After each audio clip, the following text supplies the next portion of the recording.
બોટાદ જિલ્લા ભાજપ દ્વારા સ્વામિનારાયણ ગુરુકુળ ખાતેથી બોટાદ જિલ્લા ભાજપા સદસ્યતા અભિયાન 2024નો પ્રારંભ કરવામાં આવ્યો। ભારતીય જનતા પાર્ટીમાં દેશ અને રાજ્યમાં હાલ સંગઠન પર્વની ઉજવણી કરવામાં આવી રહી છે,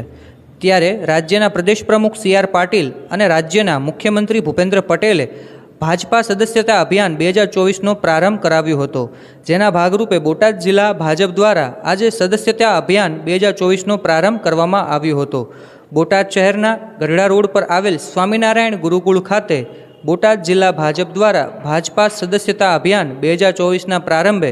બોટાદ જિલ્લા ભાજપ પ્રમુખ મયુરભાઈ પટેલ, ગઢડાના ધારાસભ્ય શંભુનાથજી ટુંડિયા, જિલ્લા પંચાયત પ્રમુખ જેઠીબેન પરમારની ઉપસ્થિતિમાં ભાજપ સદસ્યતા અભિયાનનો પ્રારંભ કરાવ્યો હતો। બોટાદ જિલ્લાના ભાજપના હોદ્દેદારો, આગેવાનો અને કાર્યકરો ભાજપના સદસ્ય બન્યા હતા, તેમજ વિવિધ સમાજના આગેવાનો વિવિધ